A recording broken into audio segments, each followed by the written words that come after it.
I I just don't know why I have this like personal sadness of, I'm just gonna say the things that's on my mind. Personal sadness of a husband and a wife. Like like I'm losing something. I don't know. It feels so connected to my husband. It feels like, I got like all these feelings. So one of the feelings is a feeling of guiltiness, a feeling of punishment, like I'm being punished for being disobedient, like the children of Israel. Their punishment was in bondage. They went in bondage. They was in the what was it, the wilderness for 40 years due to the fact of being disobedient. Well, I guess that don't kind of apply to me because I'm not being disobedient. They kept being disobedient, so they stayed in bondage and never came out of the wilderness. And their grandchildren had to take over the spot.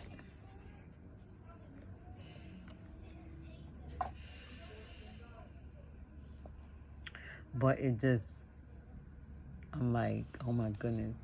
I don't know, maybe if I had been obedient to mommy when she said don't marry Tracy, and that his situation was bad, and then Gaga told me that, I mean, this is after marriage, that I would never work because Tracy wasn't going to let me work because he would always, no, how she said it, he would take my money. That's how she said it. He would take the money.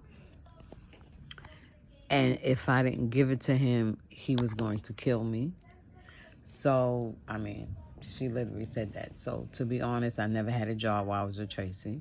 Each time I went out to try to pursue a career, right, he hurted my child. He hurted Tandra. Each time it was Tandra that he hurted. The first time I just went to church, so I don't know what that was about. But that was dealing with money, and that's when she told me that. And the second time I was going to school. Wasn't college, but I was going to, what you call them schools back then? Well, I can't remember now. I can't explain it, I mean, because my head is not really there. It's more so on the results of it. And sure enough, I could never work. And after me and him split up in 1986, after my middle child, which was Mary, after she was born, I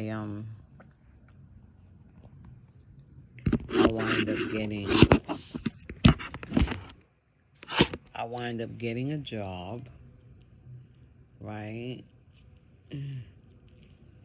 At if y'all heard of what's the name of that? Zaro Basket. I used to work there. Or Salt Lake City. Salt Lake City. Whoa, I went back to Utah.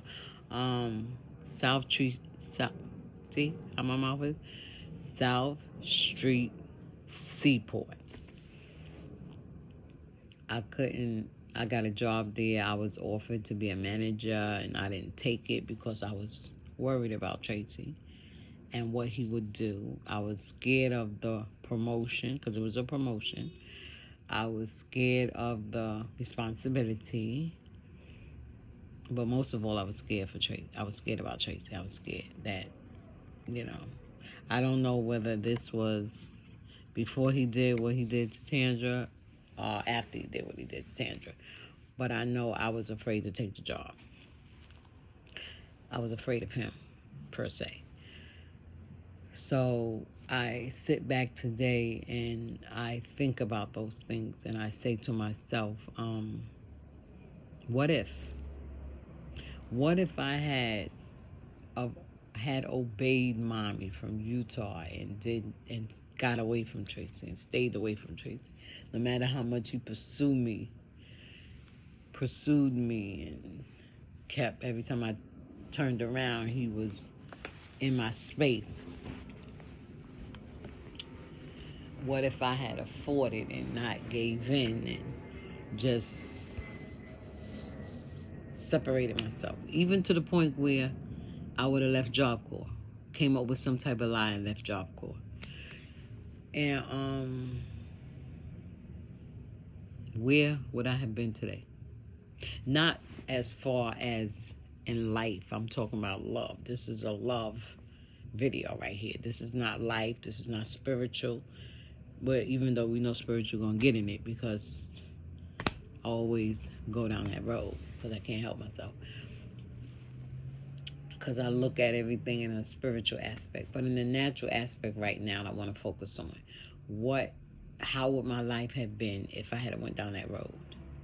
Not with Tracy. Would I now be married to somebody? And who would I have been married to?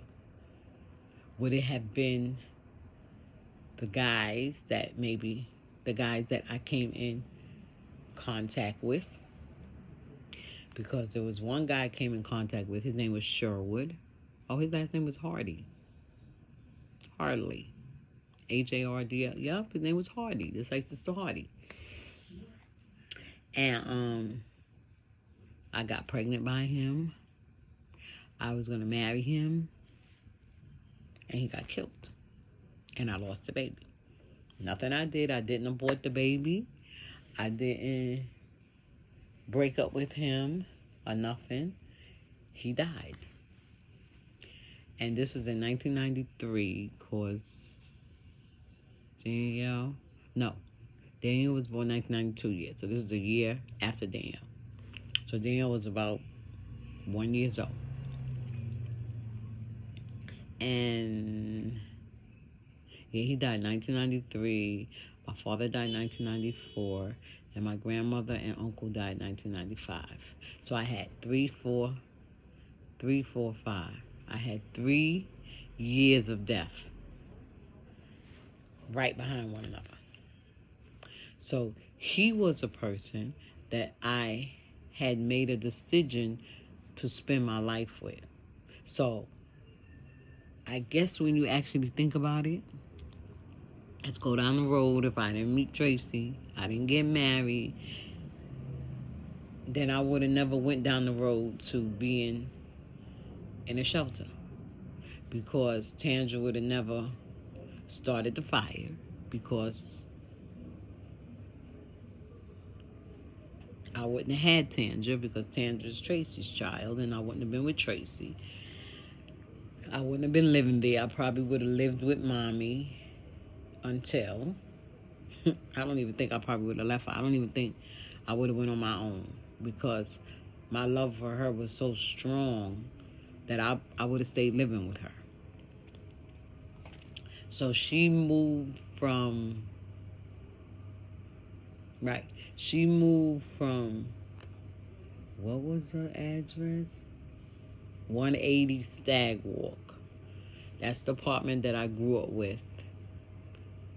up in with her. And she moved to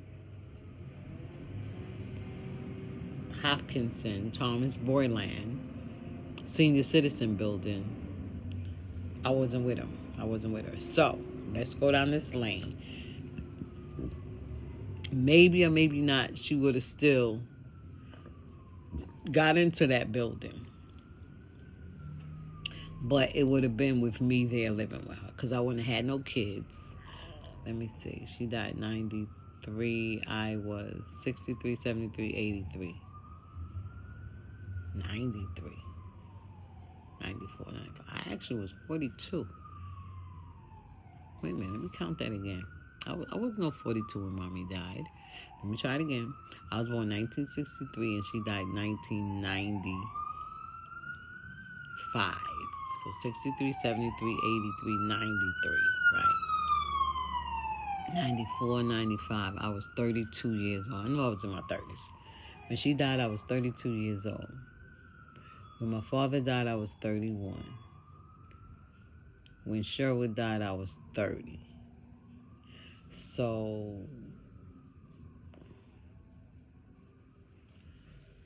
Terrence was 82, 92. He was 10 years old, 92, 93, 90.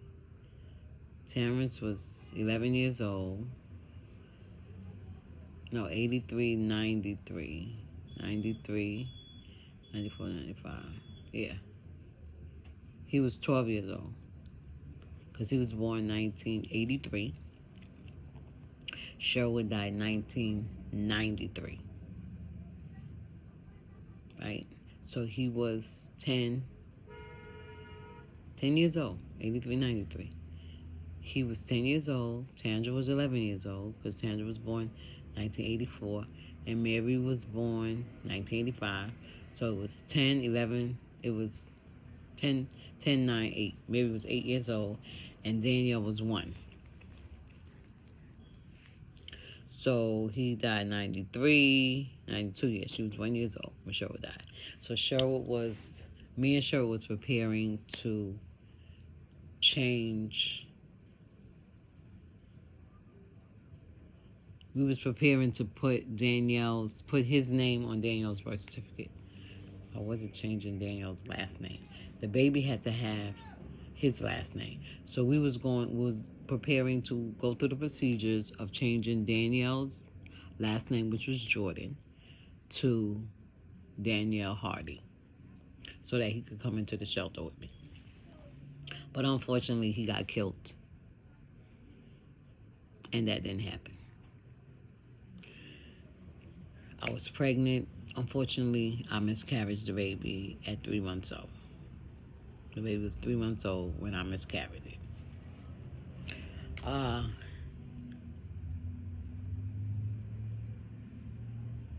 So I sit today at this very moment, and I don't know why I feel so sad.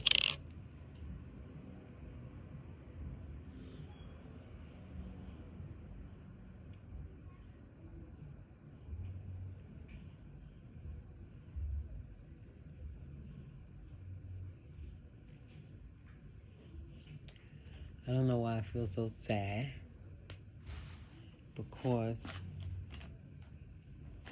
of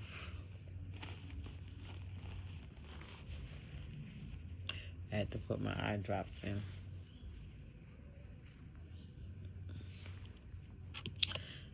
For those who don't know, I got cataract surgery about a year ago. Yeah, a year ago, 2022. So it's just been a year. May of this year made a year for both my eyes, because May was the last. No,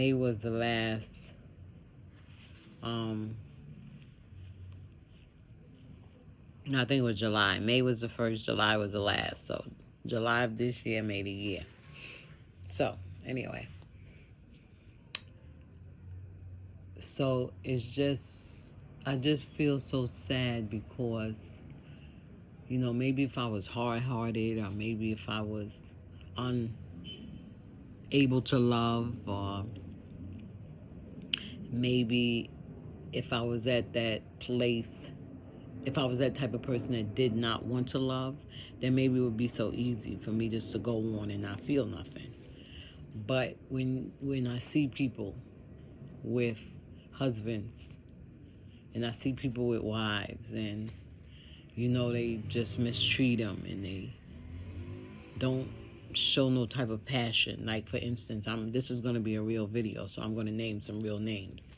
Like, I see Bishop and Mother Anderson, and I understand that they may be of age, but there's no type of love there. There's no kind of showing love there. Their birthdays come every year. Whether or not they spend time together is never said. There's always something that the church does, which is take them out to dinner. There was times they would do banquets, so they don't do banquets anymore. But the celebration of not even a marriage, never hear Bishop say, let me finish that sentence because I just jumped. Never a celebration of their marriage together. It's always something that the church is doing. They want to give $100 to them. What good is $100 compared to people that done had good jobs and retired? To be honest, you're taking our money to satisfy your whatever need, your non-loving need. You see what I'm saying? When you should be showing that love to your wife. You should be showing that love to your husband. Here y'all down in your 80s and there's no kind of affection. Never hear Bishop get up there and say, well, I thank God for my wife. Mother's Day come. I thank God for my wife. She's a good mother. Boom, that's it. You never hear no outrageous good mother story about Mother Anderson. Now, I don't know whether that's because she's not a good mother or because she makes him look bad as a father. Who knows? They're the only ones that know. The children is the only one. You never hear Minister Anderson get up and say, well, just to say it. You know what I'm saying? I get up, I preach, I talk about my grandmother, I talk about Bishop Mingo. Father's Day, I talk about my father, and Mother's Day, I talk about my mother. I don't too much go deep into a mother type of conversation or a father's type of breakdown because nobody really knew my family. They knew my father, but they didn't know my mother. So, to be honest, a lot of people may have known of my father before I did. You see what I'm saying? Because my father was with my grandmother, I think probably before I came along. So now when I come along, then everybody feels some kind of way. But my father was in the church already. My uncle was in the church, which was my grandmother's children. They already was there singing, quartetting. You know, they had their own band because of the simple fact everybody, our family is very, how you say it? It's very musical inclined. You see what I'm saying? So we are in music. We wasn't taught how to sing. We wasn't taught how to play music or nothing like that. You know, I'm not the famous good singer like my father and my uncle was.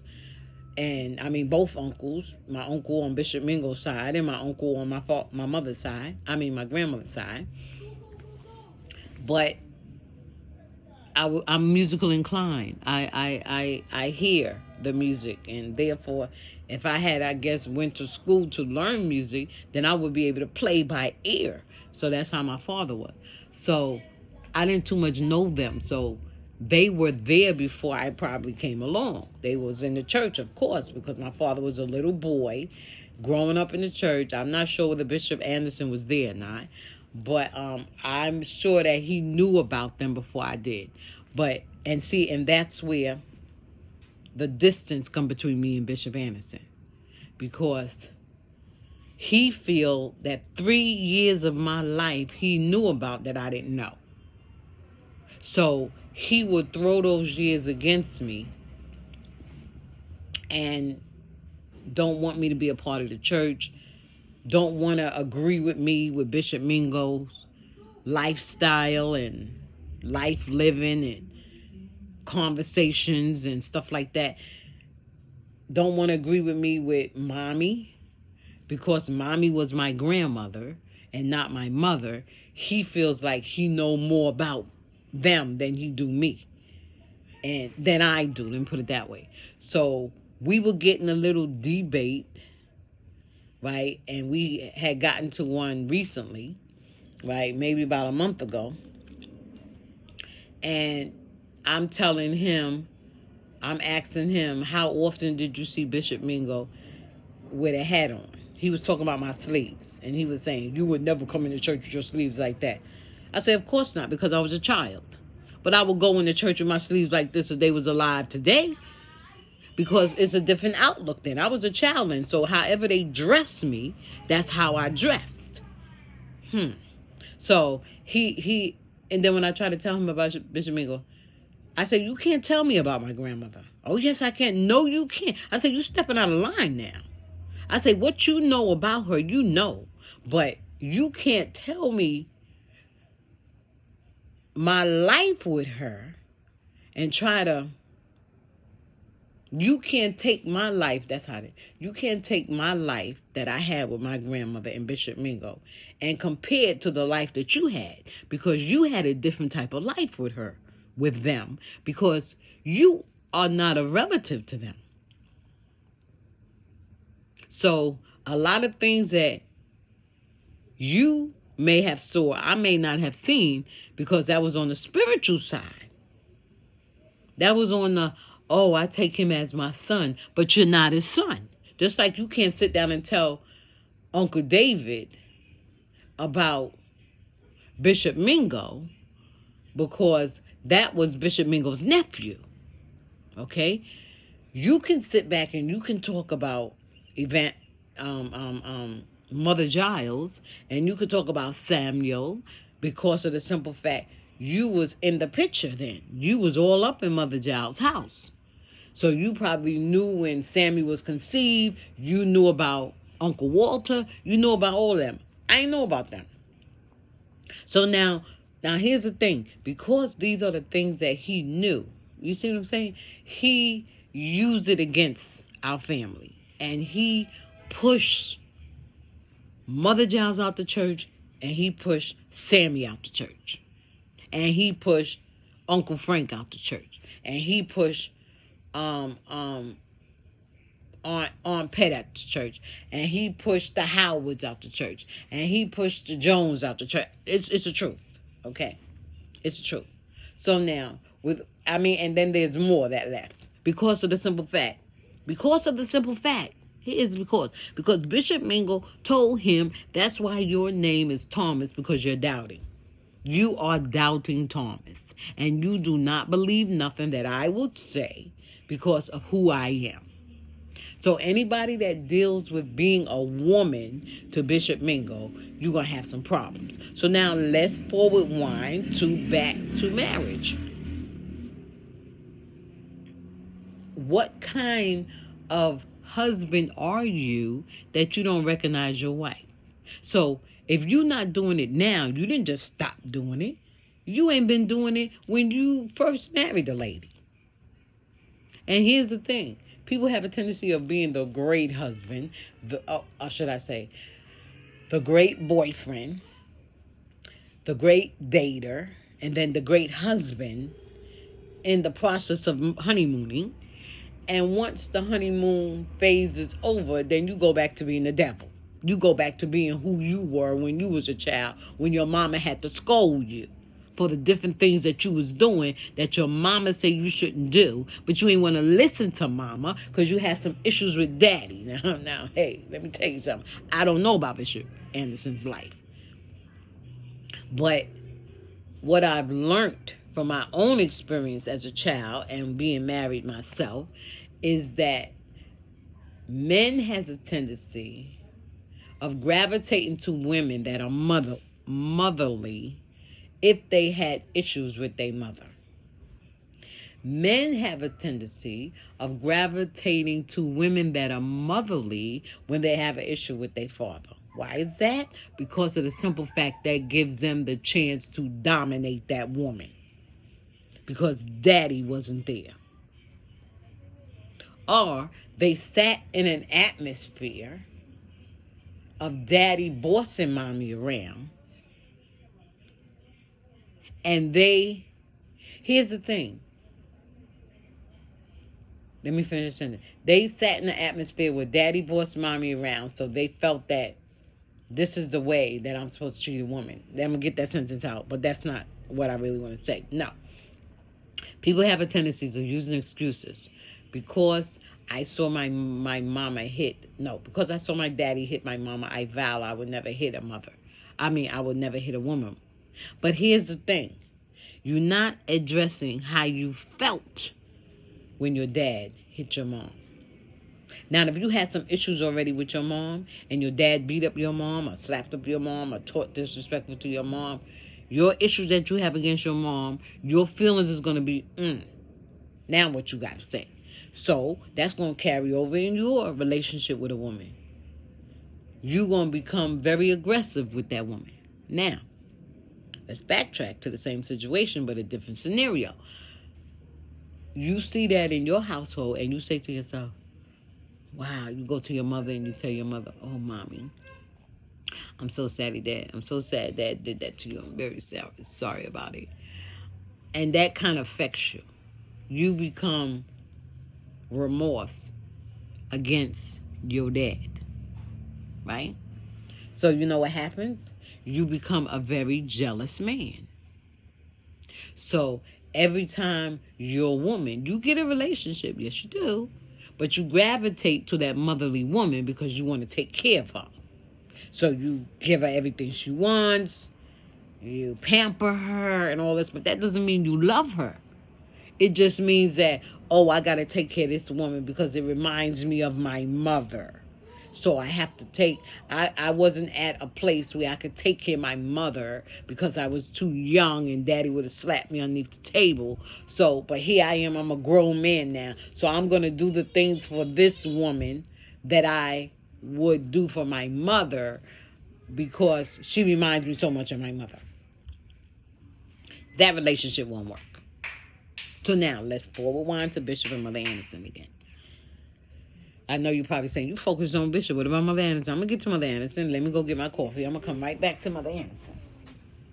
We're going to talk about her too.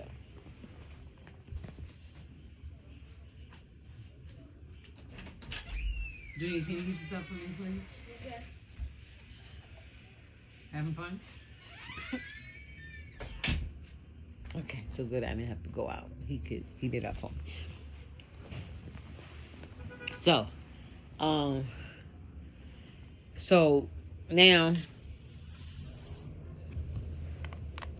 Bishop feels this way. He said he loved his mother.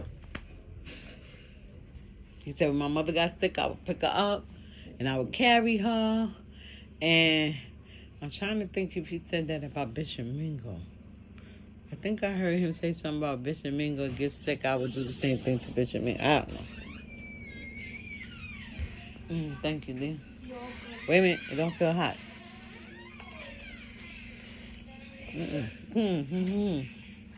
This is hot. You put it on 30? It ain't hot. What's that mark up there? Oh, that was from the Oculus. Oh, okay. All right, go. I'm doing the video. We'll talk later. How's mommy? Good. Okay. She's not been throwing a... Did you take her temperature? All right, so... I'm having trouble connecting to the internet. Thank you. For help, go to your Altice Amplify app. Okay, so Bishop Anderson, you never hear him talk about his wife, how he feel about his wife. He talk about how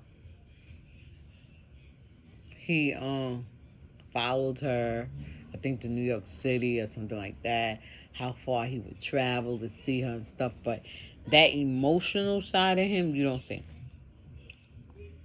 Bishop Anderson never get into the spirit so deep that he cries.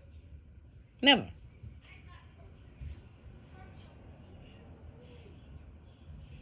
No type of emotion. He's a hard shell. Okay. Now, Mother Anderson, on the other hand, she's also hard. She also, you can't really see too much. You don't really, I'm talking about myself. I really don't see too much of an emotional type of person with Mother Anderson, a loving type of person with Mother Anderson. She's always forceful. She's always harsh. You know, when I think about it, people probably say the same thing about me. But I'll cry in a minute. I don't cry too much in front of my kids. Only one time I was having a conversation with them lately. And me and Daniel had got into it. And I had to let out some tears in front of Mary. Junior, give me my coffee. He out there having his own little play date. Who's there? No date. His playtime. So, Mother Anderson. Okay, that's better. Thank you. So, the same way with Mother Anderson, I'm not going to badmouth Bishop too so much or make him feel badmouth him only. That's what I mean saying. I'm not going to badmouth him only. Mother Anderson was the same way. Mother Anderson, we don't hear nothing from Mother Anderson. Mother Anderson don't get up on Father's Day, thank God for my husband, on his birthday, nothing. She just sits there. And you know, she just sits there with no type of emotion about her. No nothing. And see, I don't know how they got together. Maybe it was a planned marriage. Maybe she got pregnant by Bishop and the mama, his mother and her mother, and the parents came together and said, well, you got to marry her. And say, you got to marry him. And they come together. But it wasn't what they wanted. It wasn't what they wanted. They didn't want each other. So when that type of relation takes place and comes into effect, then you really don't have emotion. I mean, you really don't have no emotions towards that person, and you don't have no marriage. Okay, you bring children into the world, and these children grow up with the same emotions that you had when you was carrying them. I talked about the curses of the woman, that where God told the woman that she would have sorrow in childbirth, conception, etc., etc., etc. So women is going to go through emotional distress in relationships. The man's curse is to work. So he's going to always be going under the pressure of making money. Women ain't got no business worrying about money. And I don't think unless they get that demon of gotta spend, that demon of power where money power is the move, women is not so crazy about money. When you go down to the deep end of it, not so crazy about money. God put the type of emotion into a woman for a man. So the main emotion that a woman is going to have is towards that man that she's supposed to love. So a man emotion is going to be towards the making the money and the providing. Now, initially, that's the way it was supposed to be. When God drove Adam and Eve out of the garden, their curses and their job in the world was to tend the earth, tend the ground, work, provide for your wife and your family. The wife was supposed to conceive, gonna go through all types of relationship problems with the husband. So now when two people come together and it's outside of that initial relationship, everything go haywire.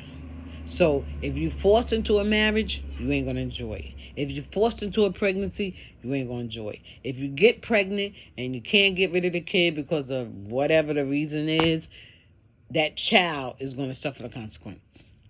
Because the emotions that you have in you while you're carrying that child, when that child is conceived, when that egg split up, when the sperm and the egg come together, however it does, and start making them chromosomes and chromosomes and whatever the case may, whatever they call, it's going to come into a child. And that child is going to take on these emotions of that mother and that father. But the main thing it's going to take is that mother. And if you notice, the only thing that the child has from the man is based on the sperm. Once it gets into that woman, then that woman hormones takes over. Think about it. So anything that's generic is going to be pulled while that baby is being developed and created and formed. right? And once that baby come out, then you get to see everything. So whoever got the stronger gene may have the stronger features, or you may have a stronger gene of the best hair, or the stronger genes of the blue eyes or the brown eyes or no eyes, or whatever the case may be. So now all of this is under the curse of mankind. And once a woman says I do and a man says I do to the woman, then everything changes. It's not the same anymore. And if there is no love there, then that love is not going to pass to that child. That child is not going to be a lovely person. And when I say lovely person, I don't mean in features. I mean in emotions and all that stuff that makes you feel things. Excuse me. So, Mother Anderson and Bishop Anderson had children. And these children is the same way. Down to the grandchildren. The grandchildren ain't got no type of emotions or nothing. When I say emotions, yeah, they cry. You yell at them. You say boo. You scream at them. You chastise them. You have a conversation with them and your tone of voice goes up. They start crying. That type of emotion they got. But I'm talking about emotions towards their parents. You see what I'm saying? And I can speak on it and relate to it because it's the same way with mine. My children is very emotional. They have a tendency of putting up that barrier, that emotion barrier, because they cry a lot. I'm a crier. Daniela's a crier. Mary's a crier. Tandra was very hard. Terrence, well, apparently now I'm finding out Terrence is a crier. But I didn't see him cry too much while growing up because he never really encountered anything where he had to cry. I didn't have to yell at him. He was not a bad child. He was not too much disobedient. He's very quiet, subtle to himself. So I never really had to see his emotions. When he got saved, that's probably the most I saw his emotions. When the Spirit of God took over him and he was shouting or he was on the drums or whatever, you can see the power of God on him and tears may come and stuff like that. But Mary was a crier. And Danielle is definitely a crier. She cried in a moment, drop of a hat. So carrying them, I was very emotional with carrying them. But yeah, I was very emotional. Danielle's totally different. She's outspoken like me, but she is very intelligent. She speaks her mind, but she speaks her feelings very well. She speaks her feelings very well. Mary speaks her feelings very well, but Mary speaks it more so on a blunt way. Blunt kind of way. And when I say blunt, it's more so like, no, I'm not giving you nothing. You did this and that's it. Whereas Danielle will be like, okay, I'll give it to you. But then in the back of her mind, she's saying, you know what, I should have never gave it. She done did this to me. I shouldn't give it to her, but I'm going to give it because it's the right thing to do. Mary don't care whether it's the right or wrong thing to do. She's getting there now, but back then, whether it's right or wrong, I ain't giving it to you. I ain't giving it to you. So what? I don't care how you feel, right? So, okay, back to Mother Anderson Bishop. So, in that, with that being said, how Bishop and Mother Anderson, there's no kind of love there. Who else is there? We got Sister Kathy and we got Minister Anderson. See, Minister Anderson is Bishop and Mother Anderson's son. And just lack of love that's being shown from their mother and father is the same thing that son is doing to daughter-in-law. And I know Sister Kathy feels very outcast. Feel like an outcast. Trying to make up words here.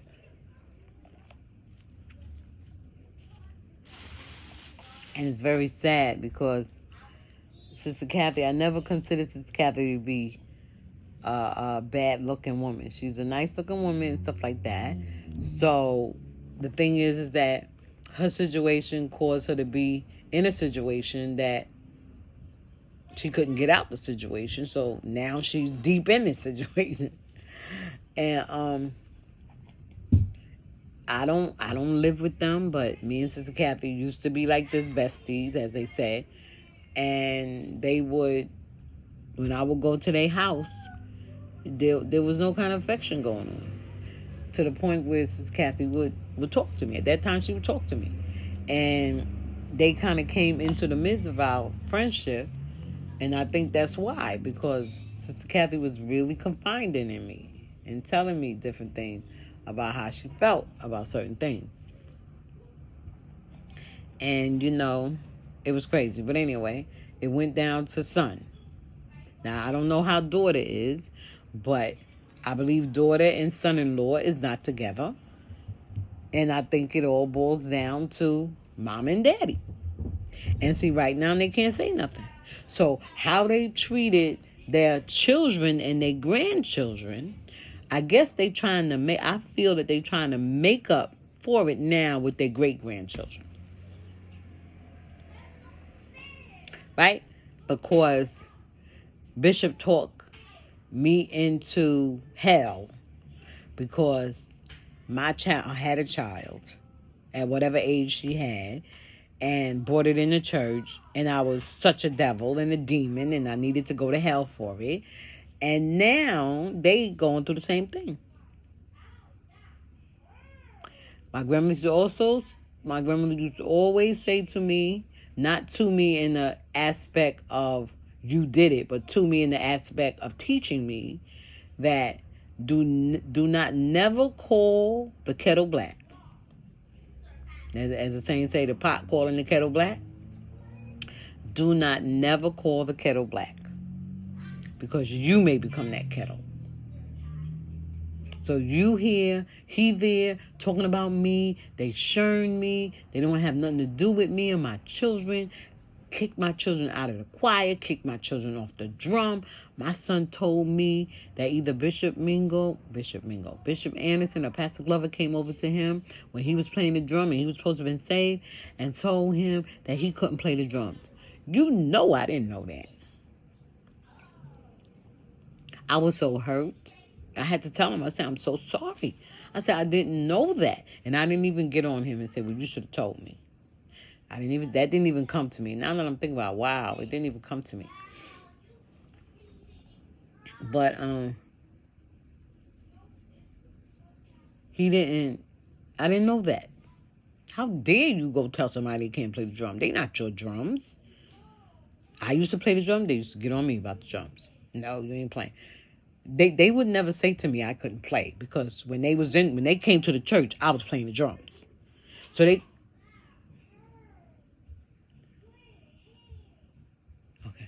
they couldn't come and tell me, well, Sharon, you can't play the drum.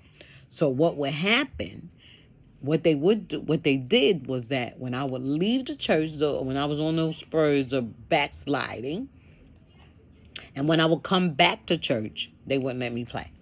But when I got saved, they couldn't stop me from playing the drums. And let me just throw this in as a FYI. Now they ain't got no drummer. All the drummers that they had is gone. Everybody that they had issues with, everybody that they was having me with issues. Because when I was playing the drum, it was people from other churches. We didn't have nobody in the church when I was playing the drum to play the drum. So they couldn't too much make me get up because nobody was playing. But when other drummers from other churches would come in, they would kick me off the drums. And how they would do it, they would get up and they would point at me, and I would ignore them. I would see them, and they would do certain signals, and I would act like I didn't even see him. I would keep my eyes closed. And when I would open up my eyes, everybody would be looking at me, and I ain't paying no mind.